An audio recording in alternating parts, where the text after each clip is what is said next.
বন্ধুরা, যখন আমাদের ফেসবুক প্রোফাইলে কেউ ভিজিট করে, ফেসবুক প্রোফাইল পিকটা দেখার পরে কিন্তু আমাদের ফেসবুক কভার ফটোর দিকেই সেই লক্ষ্য করে। কিন্তু আমাদের কিন্তু ফেসবুক কভার ফটোতেই স্বাভাবিক একটি নর্মাল ফটো দেওয়া থাকে। কীভাবে 360 ফটো আপনি কাজটি করার জন্য আমাদের কোনো ব্রাউজারে আমাদের ফেসবুক আইডি লগ ইন করতে হবে না। লগ ইন করা ছাড়াই আমরা এই 360 ফটো আমরা বানিয়ে নিতে পারবো। তো কথা না বাড়িয়ে তো চলুন ভিডিওটি শুরু করা যাক। ভিডিওটি শুরু করার আগে একটি রিকোয়েস্ট রইল, যারা আমাদের চ্যানেলে নতুন আছেন তারা আমাদের চ্যানেলটি সাবস্ক্রাইব করে দিবেন, আর যারা সাবস্ক্রাইব করেছেন থ্যাংক ইউ সো মাচ। আমাদের একটি ব্রাউজার সিলেক্ট করতে হবে, তো এর জন্য আমরা ক্রোম ব্রাউজারটি সিলেক্ট করে নিব। ক্রোম ব্রাউজারে আসার পরে সার্চ বারে আমরা লিখব ফটো OXY 360। এটা লেখার পরে আমরা সার্চ বারে একটি ক্লিক করে দিব। আমি স্ক্রিনে দিচ্ছি, আপনারা একটু ভালো করে দেখে নেবেন।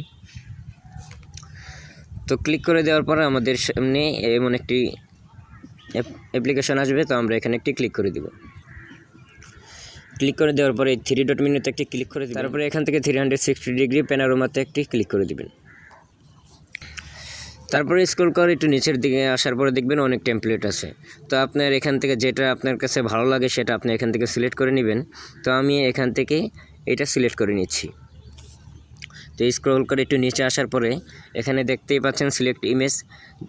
আমাদের এখানে 3টি ইমেজ দিতে বলেছে, অন্য কোনোটায় 2টি 3টি বা 5টিও দেওয়া থাকবে।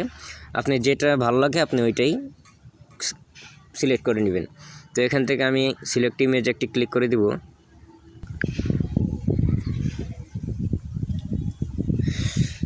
তো এখান থেকে একটি ফটো নেওয়ার পরে এখান থেকে আমরা ক্রপ করে নিতে পারবো। তো ফটো আপনার কতটুকু লাগবে এটা আপনি এখান থেকে ক্রপ করে নেবেন। তো আমার ক্রপ করা হয়ে গেলে আমি একটি ক্লিক করে দেব। তো ফটোগুলো দিয়ে দেওয়া হয়ে গেলে আপনি এখান থেকে গো অপশানে একটি ক্লিক করে দিবেন। গো অপশানে ক্লিক করে দেওয়ার পরে এই যে দেখেন ক্রিয়েটিং ইমেজ, আমাদের এখান থেকে ইমেজটি ডাউনলোড হচ্ছে।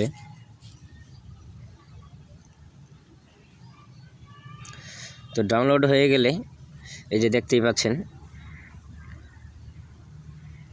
আপনি কিন্তু যখন এটা কভার ফটো দিবেন তখন এমনই দেখা যাবে। তো এখান থেকে আমরা কি করব, এখান থেকে আমরা এই ইমেজটি সেভ করে দিব। তো দেখতেই পাচ্ছেন আমাদের এখান থেকে ইমেজটি সেভ হয়ে গেছে। তো আমরা যদি এখন গ্যালারিতে যাই, তো গ্যালারিতে আমাদেরকে ফটোটা এমনই শো করবে। তো আমরা যখন ফেসবুক কভার ফটোতে আপলোড করব তখন ছবিটা কিন্তু অন্যরকম হয়ে যাবে। তো চলুন আমরা ফেসবুককে আমাদের কভার ফটোটা দিই।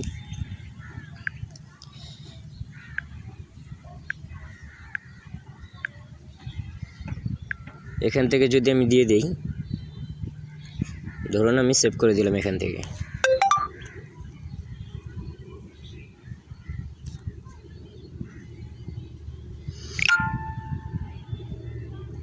এই যে দেখতেই পাচ্ছেন আমাদের কভার ফটোটি কিন্তু আপলোড হয়ে গেছে।